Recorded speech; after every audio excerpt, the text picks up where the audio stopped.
Assalamualaikum warahmatullahi wabarakatuh.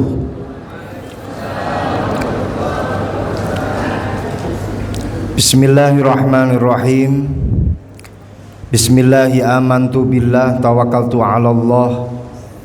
Masya Allah la haula wa la quwata illa billahil aliyyil azim. Alhamdulillahilladzi an'amana bihadhihi ni'mah. Alhamdulillahilladzi ajma'ana fi hadzal yawm al-mubarak, fi hadzal syahril mubarak, fi hadzal majlis al-mubarak. Wa nusalli wa nusallim ala sayyidina wa maulana Muhammad wa ala alihi wa sahbihi ajma'in. Allahumma syrah li sadri wa yassir li amri wahlul 'uqdatam min lisani yafqahu qawli, amma ba'du. Hadratal muhtaramin ulama'ana al-a'izza, para ulama, para kiai, para tuan guru, para habaib, khususnya kepada beliau Rais Syuriah PWNU Kalimantan Barat yang saya hormati, Romo Kiai Haji Ismail Ghafur. Beliau ini adalah senior saya ketika beliau mondok di Pondok Pesantren Lirboyo. Jadi saya ini adalah junior beliau. Makanya ini nanti ke depan kalau ada yang kepleset omong atau kurang pas, tolong jangan salahkan juniornya, tapi salahkan seniornya.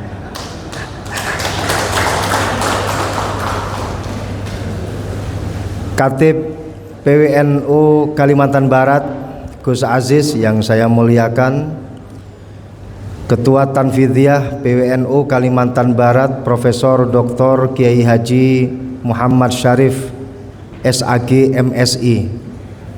Apal saya Prof, alhamdulillah. Demikian juga ini harus saya sebut Kiai Haji Ridwan atau HKH, hampir Kiai Haji Muhammad Ridwan, yang telah menemani saya sejak tadi malam saya hadir di Pontianak sampai sekarang. Jadi harus saya sebut namanya agar saya nanti bisa dipulangkan kembali ke Jawa Timur. Jadi yang punya skenario dan juga yang mensutradarai itu ya sebenarnya Pak Ridwan. Ketika kemarin acara halal bihalal di PBNU bersama dengan Bapak Presiden terpilih dan Wakil Presiden terpilih, tiba-tiba Bapak Ketum PBNU bersama dengan Bapak Sekjen PBNU Gus Yahya dan Gus Ipul itu perintah kepada saya untuk meluncur ke Kalimantan Barat, Pak. Berangkat ke Kalimantan Barat. Yang menelpon saya itu ada 3 orang, dan semuanya mengatasnamakan diperintah oleh ketum, diperintah oleh ketua umum Gus Yahya, dan diperintah oleh Sekjen PBNU Gus Ipul untuk menghadiri acara halal bihalal di Kalimantan Barat. Telisik ditelisik, ternyata ini sutradaranya Pak Ridwan yang menyodorkan nama saya kepada ketum. Gimana kalau Gus Reza aja yang berangkat ke Pontianak, katanya. Ya sudah, ACC berangkat aja ke Pontianak, dampingi itu Gus Reza sampai selesai. Jadi barokah beliau, saya akhirnya bisa hadir di tengah-tengah panjenengan. Terima kasih Pak Ridwan. Saya berdoa semoga apa yang panjenengan lakukan kepada saya dibalas oleh Yang Kuasa dan diterima amal-amal Anda di sisinya. Shallallahu alaihi Muhammad. Yang kita muliakan bersama-sama Bapak PJ Gubernur, saat ini hadir di tengah-tengah kita PJ Sekda. Yang kita muliakan Bapak Kepala Kantor Kementerian Agama Kalimantan Barat, Kepala Bea Cukai, Bapak dari Kajati yang saya muliakan, dari saudara kita dari tetangga sebelah, Konsulat Malaysia, terima kasih. Muncaan orang Madura neka matur kalangkong rabuhipun. Saya juga bukan orang Madura, tapi barokah ketemu sama Kiai Syarif akhirnya sedikit-dikit ngerti bahasa Madura. Terima kasih hadirnya. Yang kita muliakan saudara-saudara kita, ada yang dari Nasrani, dari Katolik, dari Protestan. Terima kasih rawuhnya, selamat siang, salam sejahtera untuk kita semuanya. Segenap para pejabat pemerintah Forkopimda Kalimantan Barat, TNI, Polri maupun sipil, Bapak Pangdam, Bapak Kapolda, para tokoh agama, tokoh masyarakat, badan otonom yang ada di lingkungan Nahdlatul Ulama, muslimatnya lengkap, insya Allah semangat, pakaiannya rapi, seragamnya lengkap, insya Allah barokah acara ini, pulang tambah seragam lagi, amin. Fatayat juga lengkap, ansor juga lengkap, bansernya bertata mulai dari awal, dari Ibnu, IPPNU, Pagar Nusa, semuanya. Hadirin hadirat yang dimuliakan Allah Subhanahu wa taala. Terima kasih saya sampaikan yang sebesar-besarnya kepada Bapak PJ Sekda beserta segenap jajaran pemerintah Kalimantan Barat yang telah memberikan waktu, memberikan fasilitas semuanya untuk kelancaran acara halal bihalal PWNU Kalimantan Barat bersama dengan tokoh masyarakat, bersama dengan pemerintah. Kalau kita melihat dari sejarah munculnya halal bihalal, ini menjadi bukti bahwasannya Nahdlatul Ulama sejak dulu kala itu memiliki kontribusi besar untuk bangsa ini, yang memproklamirkan halal bihalal. Dalam satu riwayat dikatakan adalah Kiai Haji Wahab Hasbullah, seorang muassis, pendiri, dan juga seorang muharrik, penggerak daripada Nahdlatul Ulama. Ini adalah bukti daripada kecerdasan Kiai Haji Wahab Hasbullah. Pada tahun 1948, ketika Presiden Soekarno akan mengumpulkan tokoh agama, tokoh masyarakat dalam satu majelis, Presiden Soekarno minta arahan kepada Kiai Haji Abdul Wahab Hasbullah. Kira-kira bagaimana caranya saya bisa mengumpulkan tokoh agama, tokoh masyarakat dalam satu majelis tanpa ada ketersinggungan di antara mereka dan mereka tertarik untuk datang di majelis itu? Kira-kira acaranya apa? Ini kayak pertanyaan antara Khalifah Harun Ar-Rasyid sama siapa penasehatnya Harun Ar-Rasyid? Abu Nuwas. Gimana caranya ada satu majelis, kalau saya undang semua tokoh agama, semua tokoh masyarakat bisa hadir? Kata Kiai Haji Wahab Hasbullah, adakan satu acara, ini acara aneh, unik, tapi insya Allah barokahnya unik, barokahnya aneh, orang pasti akan tertarik untuk datang. Adakan satu acara namanya halal bihalal. Presiden Soekarno sempat kaget, ini acara apa halal bihalal? Ini nanti kalau lama-lama kalau kita lakukan ada acara haram bil haram, ada acara makruh bil makruh.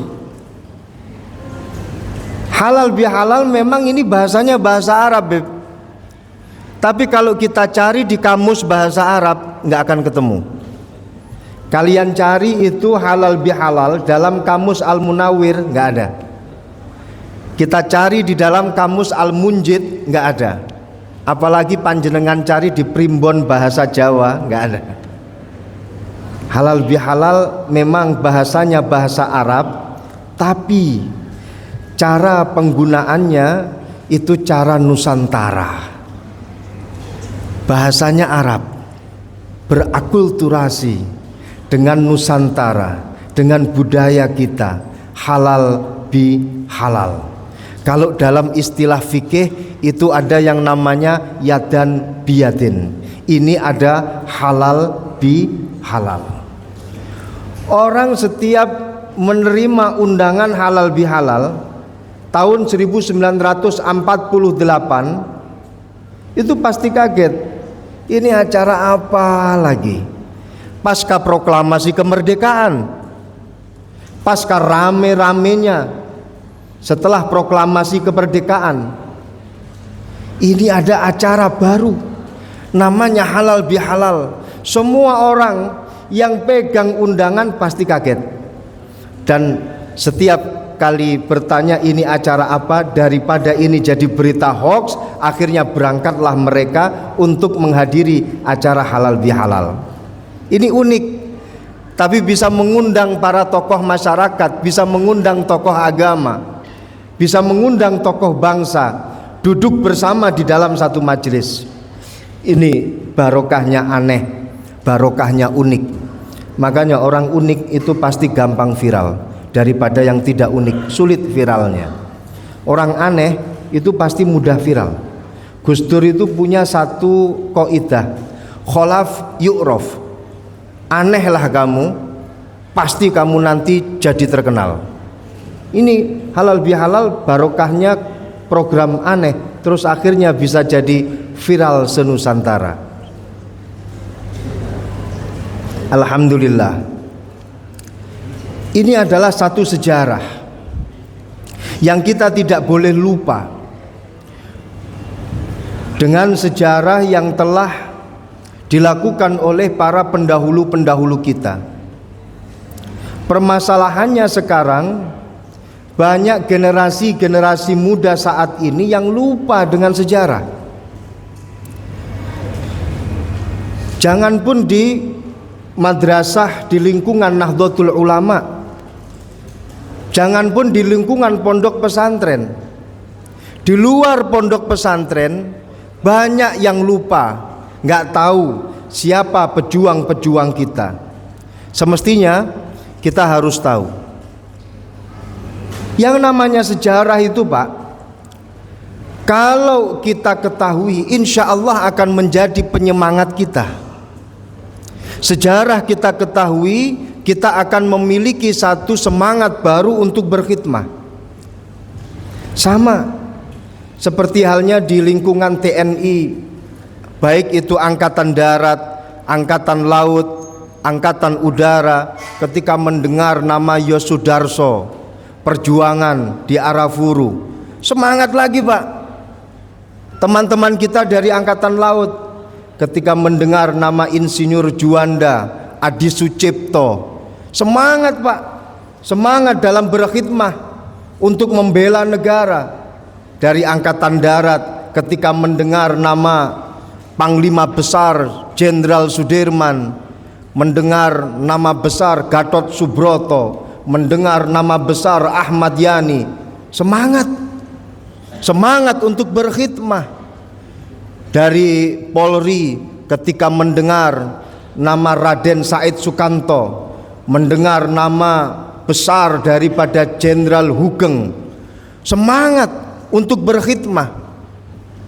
Maka kita dari warga Nahdliyin, kita wajib untuk memberikan asupan sejarah kepada generasi-generasi kita, kepada kader-kader kita, baik itu melalui materi-materi yang ada di madrasah, melalui materi aswaja, melalui materi ke-NU-an, berikanlah mereka asupan sejarah tentang perjuangan leluhur-leluhur kita. Al-Quran itu sebagian besar kandungannya itu adalah kisah-kisah. Wa kullan naqussu 'alaika min amba'ir rusul manusabbitu bihi fuadak. Allah Subhanahu wa taala memberikan kisah, memberikan sejarah kepada Rasulullah sallallahu alaihi wasallam. Hei Muhammad, aku berikan kau kisah-kisah umat sebelum kamu, kisah-kisah nabi dan rasul sebelum kamu. Semuanya itu aku berikan agar linusabbitu bihi fuadak, agar kami bisa memantapkan hatimu. Maka dari itu para ulama mengatakan al-hikayat min junudillah yusabbitullah quluba auliyaihi biha. Terima kasih Bapak Konsulat dari Malaysia. Al-hikayat min junudillah li'anna Allah yusabbitu quluba auliyaihi biha. Menurut sebagian ulama dikatakan bahwa yang namanya hikayat, yang namanya sejarah itu adalah pasukan-pasukannya Allah. Dengan sejarah Allah Subhanahu wa taala membangkitkan semangat seseorang, membangkitkan semangat para kekasih-kekasihnya Allah. Para nabinya Allah dibangkitkan semangatnya dengan sejarah. Para aulia dibangkitkan semangatnya dengan sejarah. Kiai-kiai kita bangkit semangat perjuangannya itu karena melihat sejarah. Dan hebatnya lagi, kalau kita melakukan personal approach, bisa dilakukan oleh Bapak Ketua PWNU Kalimantan Barat. Lakukan personal approach dengan sejarah. Orang itu terkadang kalau didalili malah yang terjadi adu dalil. Tapi kalau didekati dengan pendekatan sejarah, dia bisa luluh lantak hatinya. Kalau didalili, kamu harus berkhidmah kepada NU, kamu harus memberikan wakaf ke NU, kamu harus berinfak kepada NU. Kenapa? Karena ini untuk amal jariah. Maka orang bisa menjawab, entar dulu, ini amal jariah, jariah betulan atau tidak? Programnya benar apa enggak? Ini nanti bisa terdistribusikan dengan benar atau tidak? Entar dulu kalau jariah. Tapi coba disentuh, masa kamu enggak infak ke NU padahal ayah kamu loh itu dulu adalah pengurus Nahdlatul Ulama. Pasti langsung luluh hatinya. Oke, siap, saya mau infak ke NU. Kenapa? Karena leluhur saya dulu juga berkhidmah ke Nahdlatul Ulama. Pakai pendekatan sejarah, Pak Ketua. Kalau pakai pendekatan dalil, ayo kamu berkhidmah bersama Nahdlatul Ulama, berkhidmah kepada umat melalui Nahdlatul Ulama sampai berdalil, malam yahtam bi umuril muslimin falaisa minna. Barang siapa yang tidak memiliki kepedulian untuk kemaslahatan umat, maka dia bukan termasuk golongan kita. Dia bisa menjawab, Pak, entar dulu ihtimamnya, programnya bagaimana? Kepeduliannya itu programnya bagaimana? Ini bisa dipertanggungjawabkan atau tidak? Beda, Pak Ketua. Kalau pakai pendekatan sejarah, ayo kita berkhidmah kepada umat melalui Nahdlatul Ulama. Memang kenapa saya berkhidmah melalui NU? Karena dulu kakek kamu yang membiayai kantor Nahdlatul Ulama. Pasti akan masuk, Pak. Nggak usah repot-repot dengan dalil-dalil yang malah justru bertabrakan antara satu dan yang lain. Satu dalil mengisbatkan nasab, yang satunya dalil menafikan nasab. Katanya ilmiah, malah justru cemoohan di antara mereka yang berdebat. Nggak selesai kalau nggak dengan akhlakul karimah. Katanya ilmiah, tapi malah yang terjadi ngelama iya. Katanya nuansa ilmiah, tapi yang terjadi masalah adu domba, masalah cemoohan antara yang menafikan dan yang mengisbatkan. Kembalilah ke jalan ilmiah dengan akhlakul karimah. Sepakat? Sepakat? Alhamdulillah. Hadirin hadirat yang dimuliakan Allah Subhanahu wa taala. Jadi kalau kader-kader kita, generasi-generasi kita punya akar sejarah yang kuat, memiliki pengetahuan sejarah Nahdlatul Ulama, let's say sejarah tentang Kiai Haji Wahab Hasbullah. Ini yang tahu tentang sejarah lagu atau mars Yalal Waton Yalal Waton, nggak semua orang NU loh Pak yang menulis lagu Yalal Waton. Ini Mbah Kiai Wahab Hasbullah. Kiai Wahab Hasbullah menulis dengan memakai bahasa Arab. Aslinya itu nggak ada, bahasa Indonesianya nggak ada. Awalnya ditulis oleh Mbah Kiai Wahab itu pakai bahasa Arab, yaitu tadi Yalal Waton Yalal Waton Yalal Waton hubbul waton minal iman. Arab semuanya. Nggak ada terjemahan pakai bahasa Indonesia. Pusaka hati wahai tanah airku, itu baru ada setelah diterjemahkan oleh Kiai Haji Mustafa Bisri.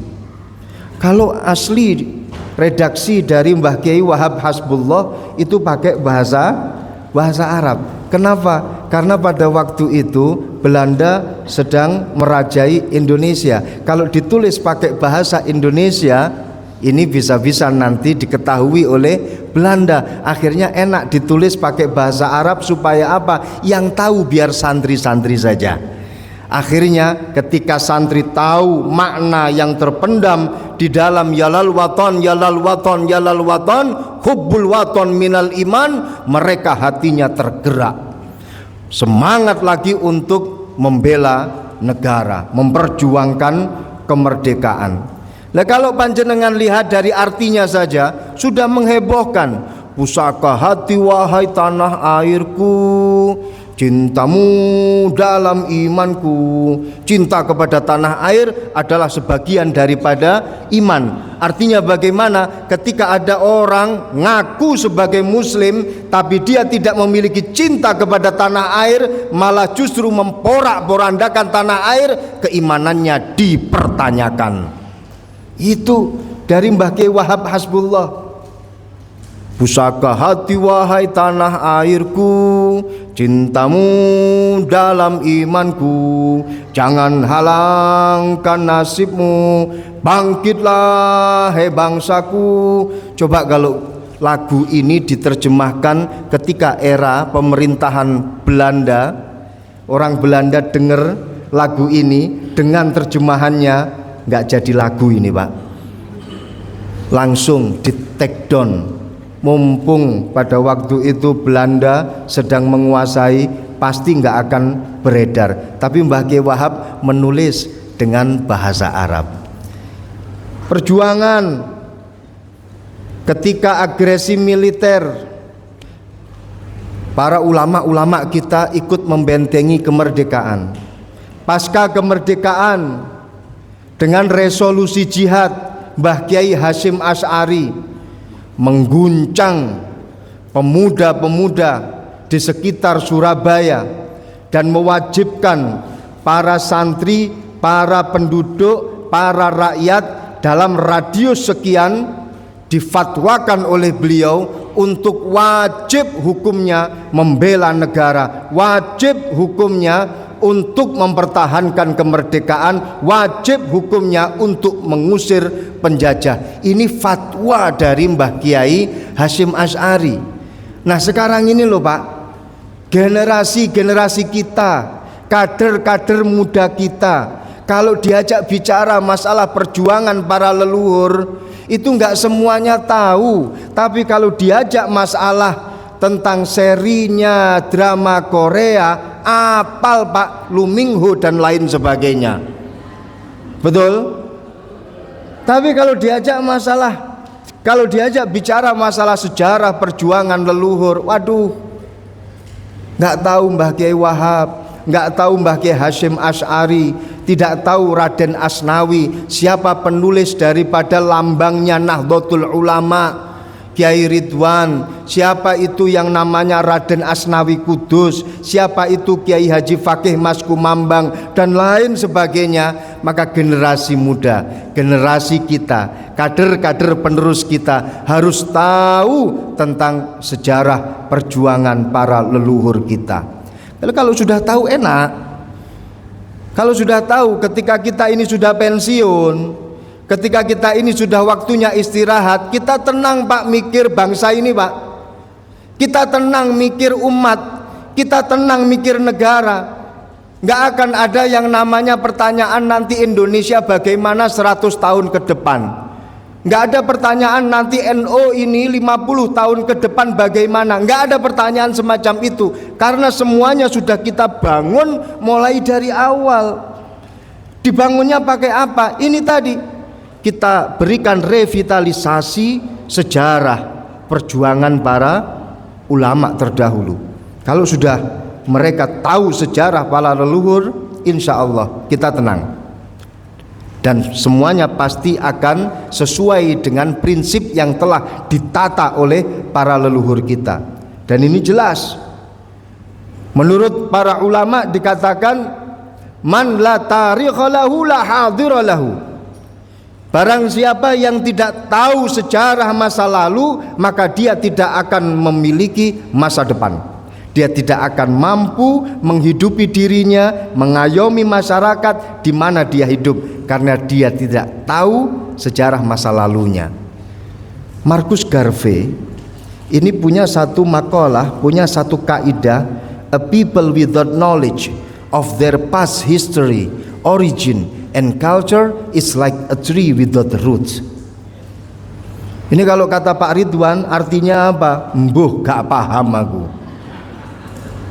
Tapi kalau dimaknani pakai makna cara pondok pesantren, mohon izin Pak Bari, Kiai Ismail kalau memaknai bahasa Inggris ini, a people utawi menungso without knowledge kelawan tanpa pengetahuan of their past history, ing sejarah masa lalune, origin lan asal usule, and culture lan budayane, iku is like a tree. Ini jadi khobar daripada mubtada yang depan tadi itu, mubtadaun zaitun wa adirun khobar, in kulta zaitun adirun mani'tadar di dalam alfiyahnya. Iku is like a tree, iku koyok wit-witan without roots kelawan tanpa oyot. Paham napa mboten panjenengan?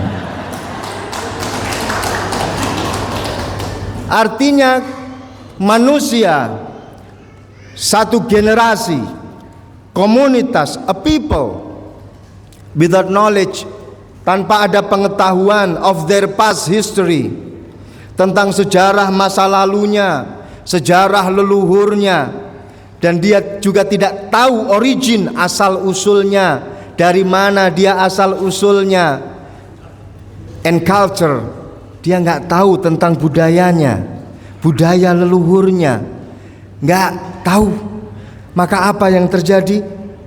Dia adalah satu komunitas yang diibaratkan is like a tree. Dia seperti tanaman, dia seperti tumbuhan, tapi nggak ada akar di bawahnya.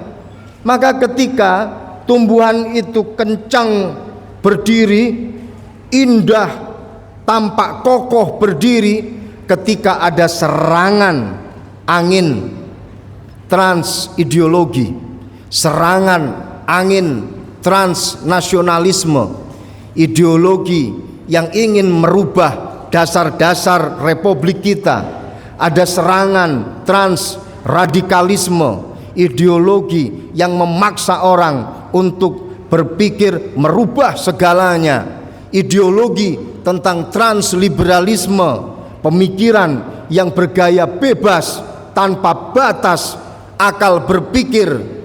Trans ini ketika menghantam mereka, kader-kader kita, generasi kita, sedangkan mereka tidak memiliki akar, maka gak bahaya ta? Bahaya, roboh karena nggak punya akar, dia pasti akan roboh.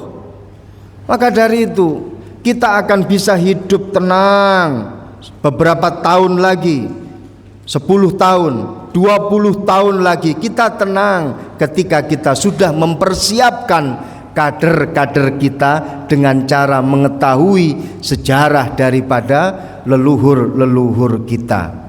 Ini halal bihalal adalah salah satu wujud kontribusi ulama kita, kiai kita, leluhur kita. Barokah acara halal bihalal, sejarah menunjukkan bahwasannya persatuan dan kesatuan bangsa itu bisa terjadi barokah daripada acara halal bihalal.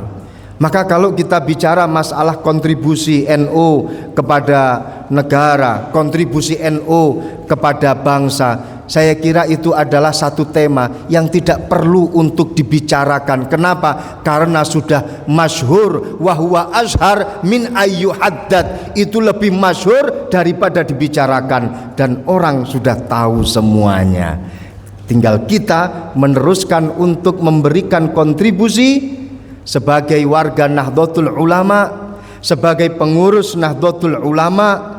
Mari kita mengikuti jejak para leluhur untuk berkontribusi kepada umat, bangsa dan negara melalui Nahdlatul Ulama.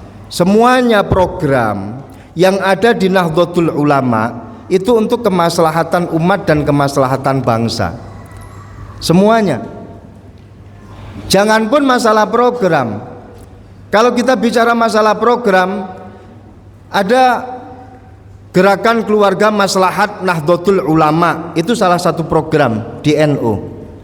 Itu untuk kemaslahatan Nahdlatul Ulama, umat Islam, umat semuanya, bangsa yang ada di negara Kesatuan Republik Indonesia.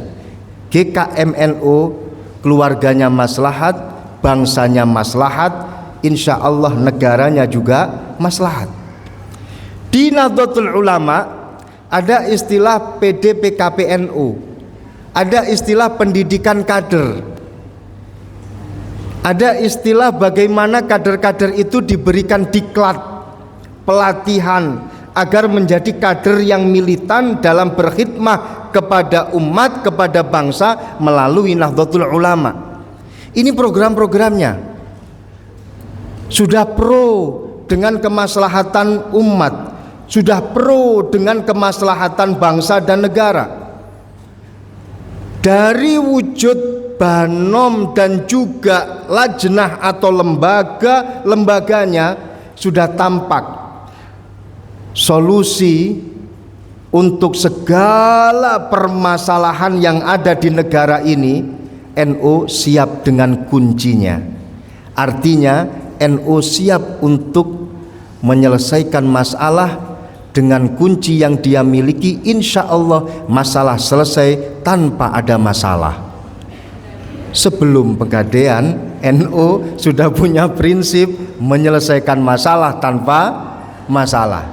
Lengkap Pak Bu, di NU itu jenengan punya masalah tentang pemberdayaan ekonomi, kita punya LPNO, Lembaga Pemberdayaan Ekonomi Nahdlatul Ulama. Kita ketika ada masalah tentang pendidikan, solusi pendidikan, bagaimana yang baik untuk mencerdaskan bangsa, metode apa yang kita pakai, sistem apa yang kita pakai, di NU itu punya LP Ma'arif untuk pergerakan para pemuda, biar pemuda itu tidak kelewatan batas dalam bergaul. Kita punya yang namanya Ansor. Selain itu kita punya yang namanya Ibnu, Ikatan Pelajar Nahdlatul Ulama, itu untuk yang laki-laki. Yang perempuan kita juga punya IPPNO. Ini IPPNO insya Allah hadir. Tadi saya lihat ada jasnya, itu luar biasa. Ibu-ibu juga diberi kesempatan untuk bergerak, berjuang. Daripada ngopeni cuitane tonggo, daripada ngopeni bullying kepada tetangga-tetangga, ibu-ibu diwadahi dalam satu pergerakan, mulai dari fatayatnya sampai pada muslimatnya. Ini wadahnya para ibu nyai, wadahnya para ibu-ibu, wadahnya para pemuda-pemuda NU, kumpul dalam satu wadah fatayat, kumpul dalam satu wadah muslimat, pemudi-pemudinya. Luar biasa, mereka diberi kesempatan untuk bergerak, berjuang, berkhidmah melalui Nahdlatul Ulama. Jadi lengkap sudah di Nahdlatul Ulama. Tinggal bagaimana kita bergerak. Sekarang yang harus kita jadikan prinsip adalah bagaimana kita berkhidmah ini betul-betul lillahi ta'ala. Kita kan masih percaya barokah. NU percaya barokah, Pak. Jangan sampai NU tidak percaya barokah. Bahaya orang kalau tidak percaya barokah, bahaya. Barokah itu ada di dalam Al-Quran. Kalau ada orang nggak percaya barokah, emang boleh? Nggak boleh. Lawang ini jelas-jelas kok di dalam Al-Quran. Subhanalladzi asra bi abdihi lailam minal masjidil haram ilal masjidil aqsa alladzi barokna, barokah. Inna anzalnahu fi lailatim mubarakah. Jadi kata-kata barokah itu ada di dalam Al-Quran. Maka jangan sampai kita tidak percaya dengan yang namanya barokah. Cuman kalau kita dihadapkan dengan seseorang, iki enek barokai atau enggak. Kalau kita dihadapkan tentang sesuatu atau tentang haliah perjuangan, ini ada barokahnya atau tidak, itu tergantung pada i'tikad kita masing-masing. Tapi secara global barokah harus kita percayai. Tugas kita ini adalah bagaimana agar apa yang kita lakukan itu barokah. Tugas kita ini adalah bagaimana khidmah kita ini menjadi barokah. Apa yang kita lakukan di dalam pergerakan kita ini semuanya adalah khidmah. Tolong jangan dikatakan sebagai pekerjaan. Kita di NU itu adalah khidmah. Jangan dianggap ini adalah satu profesi pekerjaan. Waspadalah. Beda, Pak. Antara kerja dengan khidmah itu beda. Kalau saya boleh pakai ilmu otak-atik yang insya Allah gatuk-matuk. Al-farqu bainal khidmah wal kasbi. Al-kasbu atau pekerjaan, profesi, yatarottabu fihi al-ujroh. Betul? Yang namanya pekerjaan itu pasti punya konsekuensi gaji. Dan gaji itu ada rumusnya.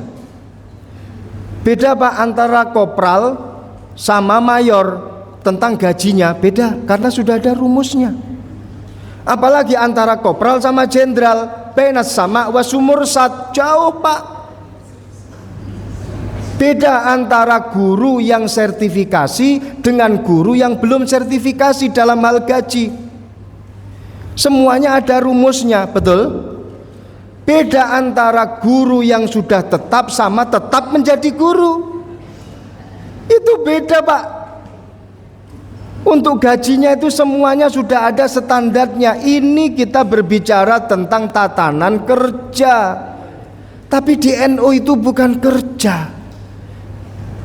Makanya kadang gajinya Rois Suriah itu kalah, Pak, sama gajinya Ketua Tanfidiyah, Pak. Iya enggak? Malah kadang itu gajinya sekretaris itu kadang lebih besar dari semua pengurus, Pak. Betul? Ya Allah. Tapi kan kita bukan bicara masalah gaji kerja. Yang kita lakukan itu adalah khidmah. Al-khidmah tatarottabu fihal barokah. Khidmah itu konsekuensinya adalah barokah, bukan gaji. Kalau kalian mengira di NU itu ada gajinya, kalian mohon maaf salah kamar. Mohon maaf, nggak ada gaji di Nahdlatul Ulama.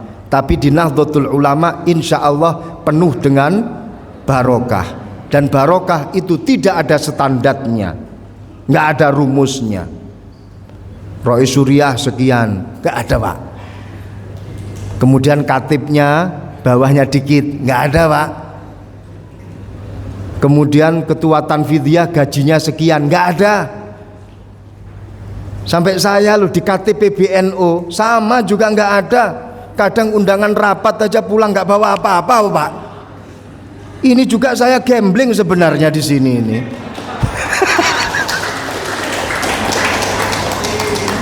Ini kira-kira nanti saya ini pulang, ya rumusnya cuma satu Pak. Dalam berkhidmah itu rumusnya cuma satu, min haitsu la yahtasib. Min haitsu la yahtasib. Kalau kata orang Jawa, lek enek alhamdulillah, lek gak enek naudzubillah. Itu tok Pak rumusnya itu. Betul Bu nggih? Iya Pak, sama nasibnya ibu muslimat dengan saya. Kalau ada alhamdulillah, kalau nggak ada sengak nggih, titenono. Itu doa. Jadi khidmah itu konsekuensinya adalah barokah. Jangan berharap gaji ketika kita berkhidmah kepada umat. Tapi insya Allah apa yang kita lakukan ini nanti akan membawakan barokah. Alhamdulillah Pak, barokah khidmahnya teman-teman NU sampai saat ini belum ditemukan ada pengurus Nahdlatul Ulama yang mati karena busung lapar. Nggak ada Pak, alhamdulillah. Mentok itu ya sertifikat tanah itu Pak digadaikan Pak. Tapi insya Allah tidak sampai mati berdiri karena kelaparan. Semuanya mendapatkan barokah dari Allah Subhanahu wa Ta'ala. Inilah semangat yang harus kita bangun. Bagaimana kita bernahdlatul ulama, berkhidmah kepada umat lillahi ta'ala. Insya Allah keberkahan akan selalu ada di tangan kita. Itu mungkin yang bisa kami sampaikan. Kurang lebihnya mohon maaf. Saya menghaturkan minal aidin wal faizin, taqabbalallahu minna wa minkum, taqabbal ya karim, wal afu minkum. Wassalamu alaikum warahmatullahi wabarakatuh.